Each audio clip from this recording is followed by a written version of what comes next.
Be me, 25 sysadmin. I don't work in some fancy tech office downtown. My company rents a few floors in a generic office building, the kind with beige walls and carpets that have seen better days. My job is to make sure the network doesn't die and that Karen from accounting can open her PDFs. It's not glorious, but it pays the bills. Downstairs in the lobby, there's a small coffee shop. It's the only place to get decent coffee without walking 3 blocks. So, it became part of my daily routine. Go in, get coffee, go up to my server room, stare at blinking lights for 8 hours. That's where I met Connie. She worked the counter. Around my age, always had some brightly colored hair, a new piercing every other month. She was smart, I'll give her that. Quick with numbers, remembered everyone's order. We got to talking, just the usual small talk at first. How's your day? Weather sucks. Can't wait for Friday. After a few months, we were what you might call work friends. I'd take my 15-minute break at her counter instead of in the depressing break room upstairs. And that's when I learned about her whole world view. Every single day, it was something new. Just saw a guy get promoted in marketing. Of course he did. Male privilege is a hell of a drug. My friend is complaining about dating apps. I told her, what do you expect? It's a system designed by men, for men. Men just don't understand emotional labor. They think not being a jerk is the same as being a good partner. At first, I tried to debate her. I'd bring up a counterpoint, try to offer a different perspective. It was pointless. It was like trying to explain color to a person born blind. She had her textbook answers for everything. Anything I said was just anecdotal evidence or my own internalized misogyny. After a while, I just gave up. It wasn't worth the energy. My life was already tiring enough. I didn't need to add a daily, unwinnable argument to the mix. So I became a professional nodder. Yeah? Uh-huh. That's crazy. It was easier. I'd get my coffee, nod through a 2-minute lecture on the patriarchy, and escape back to my servers. My servers never lectured me. They just blinked. It was nice. One afternoon, I was on my break, sitting at one of the small tables. It was a slow day, just me and a couple at the other end of the shop. Connie brought my coffee over. She leaned against the table. "See that?" she said, nodding towards the couple. The guy was trying way too hard, laughing too loud, telling some story with big hand gestures. The girl looked vaguely interested, or maybe just polite. He was a good-looking dude, tall, fit, nice clothes. That's the male experience in a nutshell, Connie said, her voice dripping with sarcasm. He just has to show up, be confident, tell a few dumb jokes, and buy her a $7 latte. The bar is literally on the floor. I looked at the guy. I didn't see confidence. I saw anxiety. I saw a guy desperately trying to be interesting enough for a second date. I saw the same look I'd had on my face a dozen times before it all became too exhausting. I didn't say any of that, though. I just stirred my coffee. "Yeah, crazy," I said. She sighed, as if my lack of outrage was a personal disappointment. "You just don't get it because you're in it. You can't see the water you're swimming in." She went back to the counter, leaving me to not get it in peace. The thing is, she was right. I couldn't see the water she was talking about, probably because the desert I was living in didn't have any. She talked about her friends a lot, a group of them from her sociology classes. It sounded like an echo chamber of the highest order. They had a group chat where they'd share screenshots of conversations with guys, dissecting them for toxic masculinity and red flags. A guy using a smiley face emoji? He's patronizing you. A guy taking more than an hour to respond? He's playing power games. A guy responding immediately? He's love bombing and has no life. There was no way for a man to win in their court. They were the judge, jury, and executioner, and the verdict was always guilty. She'd tell me these stories like she was a war correspondent reporting from the front lines of the gender war. You wouldn't believe what this guy said to Chloe last night. I always believed it, because I knew the full story was probably much more boring, but it had been twisted and filtered through 3 layers of ideological outrage before it got to me. To her, the dating world was a battlefield where women were valiant soldiers fighting for respect, and men were either bumbling idiots or malicious warlords. There was no in-between. And men like me, the quiet ones who just wanted to be left alone, we were collaborators, part of the problem for our silence. Then, sometime last spring, her energy shifted. She came into work one day practically buzzing. "I matched with someone," she said, leaning over the counter, like she was telling me a state secret. "And he seems different." She showed me his profile. Of course, the guy was a carbon copy of every male model on Instagram, at least 6'3", jawline you could sharpen an axe on, perfect teeth. His photos were a checklist of what dating coaches tell you to post. One on a mountain summit, looking thoughtfully into the distance. One on a boat, laughing with a beer in his hand. One wearing a perfectly fitted suit at some charity gala. And the grand finale, one with a golden retriever puppy, the nuclear option. My first thought was, this is everything you supposedly hate. He was the walking embodiment of the privilege she was always talking about. A guy who probably never had to wonder if his height was a deal breaker. A guy who never had to craft the perfect opening message, only to be left on red. Her entire ideology should have rejected him on sight, but it didn't. "He's a consultant," she said, her eyes shining, "and he volunteers at an animal shelter. He's smart and kind." I looked at the photos again. He was holding a puppy, not performing the open heart surgery. "Looks cool," I said. It was the safest response. "We're going out on Friday," she said. "I'm actually nervous. It's been a while since I've been excited about a date." For the next few days, that's all she talked about. She analyzed his messages with the intensity of a codebreaker. He used a full stop here. Do you think that's aggressive or just grammatically correct? He asked what I'm passionate about. That's a green flag, right? He cares about my mind. She planned her outfit, her conversation topics, even her "I had a great time" text for after the date. For a few days, she almost sounded normal. Just a person, excited and nervous about meeting someone new, but the ideology was never far away. "It's just so nice to see a man put in the bare minimum of effort," she'd say. "Honestly, if more men just did what he's doing, the world would be a better place. It's not that hard." I wanted to ask her, what exactly is he doing? He was texting, he was being handsome. That was it. But I didn't. I just nodded. Yeah, totally. The day after the date, she was walking on air. She gave me her coffee for free, which had never happened before. "It was perfect," she said, leaning on the counter, a dreamy look on her face. She gave me the full rundown. He picked a great restaurant. He was even better looking in person. He stood up when she got to the table. He asked questions about her studies, and he actually listened. He talked about his job, but not in a braggy way. He insisted on paying. He didn't even let me look at the bill. He just handled it. It was so masculine, but in a good, non-toxic way. At the end of the night, he walked her to her car.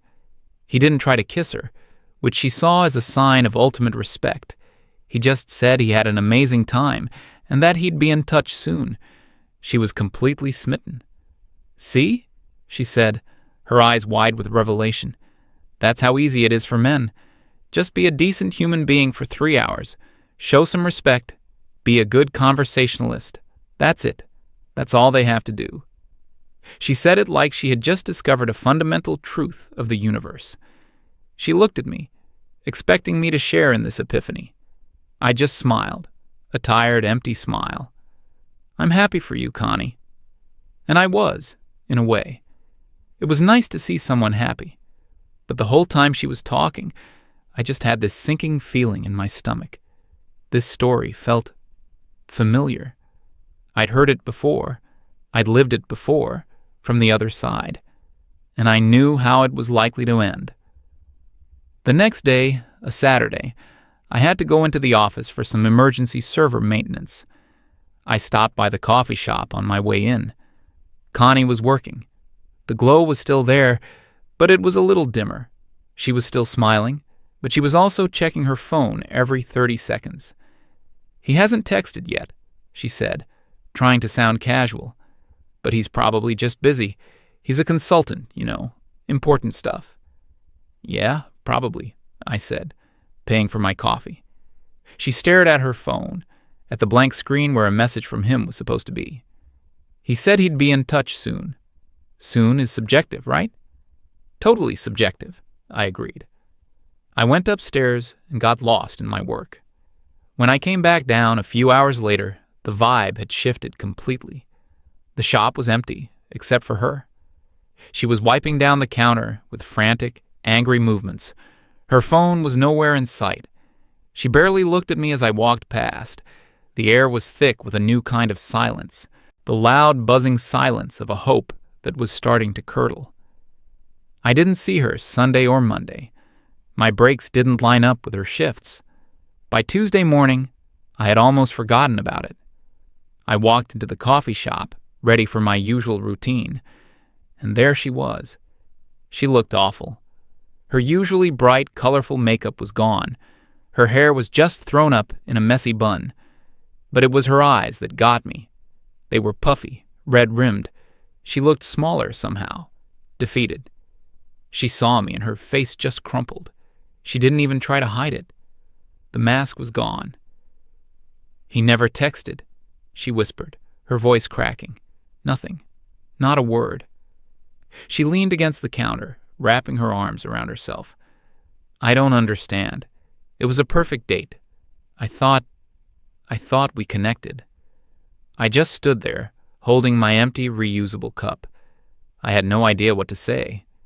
"I even sent him a message yesterday morning," she continued, her voice thick with shame. "Just something light. Hey, hope you have a great week." She looked up at me, her eyes pleading. He read it. The app said he read it, and he just ignored it. The word ignored hung in the air between us. It was a word she had probably used 1,000 times before, but always as an accuser, never as a victim. And now, here she was, experiencing for the first time what it felt like to be a ghost, to be a notification swiped away and forgotten. She was waiting for me to say something, to say, "He's a jerk. You're too good for him. All men are trash." The usual script, the things her friends were probably telling her in the group chat, but I couldn't say them, not this time, because I knew what she was feeling. I knew that specific hollow ache in your chest, the humiliation of a one-sided connection, the feeling of being completely and utterly invisible. She was looking at me, her feminist armor completely shattered, revealing the vulnerable person underneath. She was looking for an ally, but all I could feel was a profound, weary sadness. Because the dam of my own silence, a dam I had been building for years, was starting to crack. And I knew a flood was coming. Her face was a mess of confusion and hurt. She was looking for a lifeline. She wanted me to throw her the same old rope she'd thrown at 100 other guys. "It's just so unfair," she said again, her voice smaller this time. "Men have all the power in dating. They can just decide you're not worth their time and disappear. It's toxic." That was the word, the final straw, toxic. She had used her favorite weapon, her silver bullet for ending any argument. But this wasn't an argument. This was her, asking for comfort after getting a tiny taste of the poison I'd been drinking my whole life. And my dam didn't just crack, it exploded. I remember taking a slow breath. I didn't raise my voice, I didn't get angry. That would have been easier for her. She knew how to handle male anger. It fit her narrative. What she didn't know how to handle was male exhaustion. "Unfair?" I started, and my voice was flat. devoid of any emotion. It was the voice I used when I was reading server logs, just data. You got ignored by one guy, a handsome, successful guy that thousands of women would want to date, and your entire world falls apart. You want to talk about unfair? I took a step closer, leaning slightly on the counter. Connie, for you, a dating app is a catalog. You swipe through hundreds of faces, looking for flaws, reasons to say no, a bad haircut, a fish picture, a typo in the bio. You're the customer, browsing the shelves. For me, a dating app is a resume I'm screaming into a black hole. It's a job application where 99% of employers don't even send a rejection letter. They just throw it in the trash without looking at it. Her mouth opened to say something, probably some rehearsed line about standards, but I kept going. You get dozens of likes a day. You have to sort through them. What a terrible problem to have. I get maybe one like a week, usually from a bot. You know what the silence of an empty inbox feels like? Day after day? You're sad because one guy ghosted you. I've sent out, hundreds of first messages, carefully crafted messages, trying to be funny or interesting, not just hey. I've spent hours trying to be the person you see on TV, the witty, charming guy. The vast majority of those messages, they're just left unread. Not even a no thanks, just nothing. I cease to exist. You're upset because a guy made you feel invisible for 3 days. I've felt invisible my entire adult life. She was staring at me now, her eyes wide. This was not in the script. And let's talk about the date itself, I said, my voice still dangerously calm. For you, the date was a test. You sat there and he had to perform. He had to be charming, funny, respectful. He had to pay. He had to carry the conversation. He had to be perfect. You were the judge. When I manage to get a date, which is rare, I'm the one on stage. It's an audition. I have to prove I'm worthy of her time. I have to be more interesting than the 50 other guys in her DMs. I have to find the perfect balance of confident but not arrogant, funny but not a clown, interested but not a creep. It's a tightrope walk over a canyon of red flags. One wrong step, one bad joke, one moment of awkward silence, and you're done. The interview is over.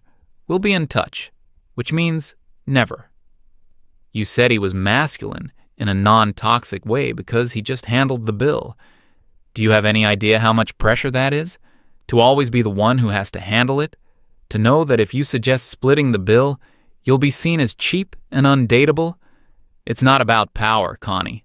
It's a test. Another box you have to check. She looked down at the counter, unable to meet my eyes. I took another breath. I was almost done. And the worst part? The part you and your friends will never understand, is the loneliness. You're hurt right now, so you can go to your friends, and they'll rally around you. They'll tell you he's trash, and you're a queen. You'll get 100 comments on your Instagram post about self-care. You have a support system. If I go to my male friends and say, I'm lonely, I'm tired of being rejected, you know what they'll say? Hit the gym. Focus on your career. Stop being a downer. They don't know how to handle it, so they offer solutions, not empathy. And if I ever made the mistake of telling a woman on a date that I was lonely, that's the end of the conversation. That's a giant flashing red flag that says needy, desperate, low value. Women want a rock, not a man with cracks in his foundation. So we don't talk about it. We just carry it alone. This quiet, heavy weight that nobody wants to see or acknowledge. You talk about toxic masculinity like it's some club men created to keep women down. You have no idea. It's the cage we're all locked in. And the first rule of the cage is, you don't talk about the cage. I finally stopped. My chest was tight. My throat was dry. I had said more in those 2 minutes than I had in the past 2 years. The silence in the coffee shop was deafening. I could hear the hum of the refrigerator. Connie was completely still. She was looking at her hands on the counter. A single tear rolled down her cheek and dripped onto the polished surface. "So, forgive me," I said, my voice finally just a tired whisper. "Forgive me for not having any sympathy for you right now. You wanted to know what the male experience was like. This is it. It's this, the silence, the invisibility, and the soul-crushing knowledge that nobody cares." I turned around and walked out. I didn't get my coffee. I didn't look back. I went upstairs to my server room, sat down in my chair and stared at the blinking lights. And for the first time, their silence felt loud. The next few days were incredibly awkward. I started getting my coffee from the place 3 blocks away. It was worse coffee, and it was more expensive, but it was better than facing her. I didn't know what I expected. An apology? An argument? For her to report me to HR for creating a hostile work environment?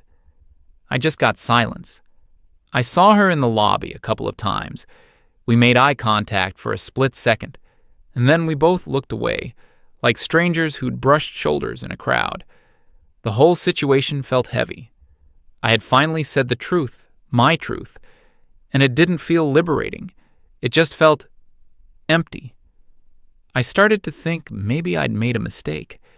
I'd kicked her when she was down. She was genuinely hurting, and I'd used her pain as a launch pad for my own monologue. Maybe I was the jerk. Maybe I should have just nodded and said, "That's crazy." It had been working for me for years. It kept the peace.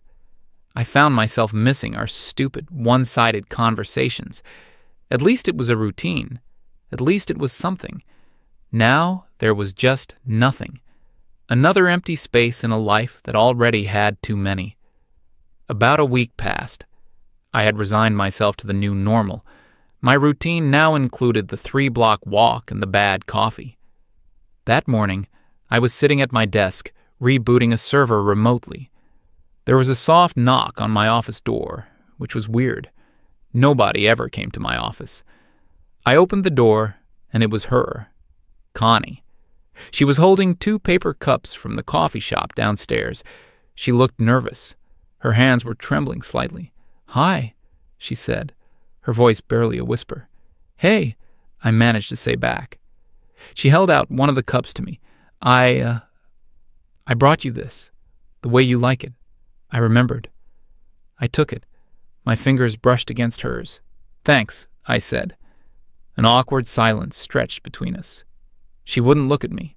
She was just staring at the floor, shifting her weight from one foot to the other. I thought she was going to leave, but she stayed. Finally, she took a deep breath.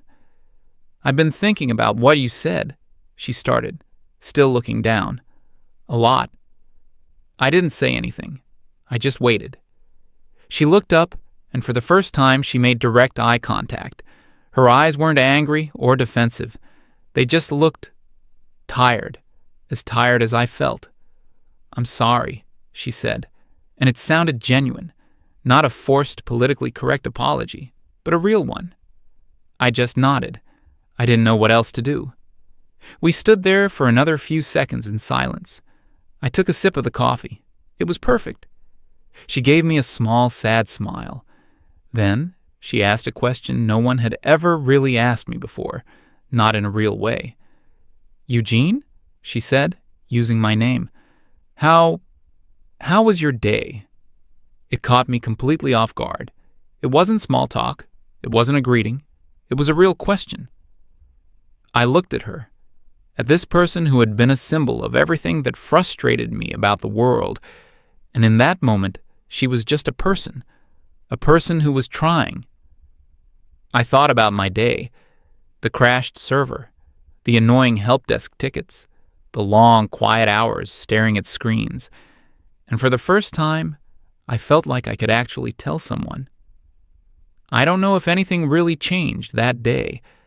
I don't know if she truly understood, or if she just felt bad for a little while and would eventually go back to her old ways. People don't change overnight. Worldviews built over years don't get demolished by one conversation. Maybe she was just being polite. Maybe she was trying to smooth things over so our work interactions wouldn't be so awkward.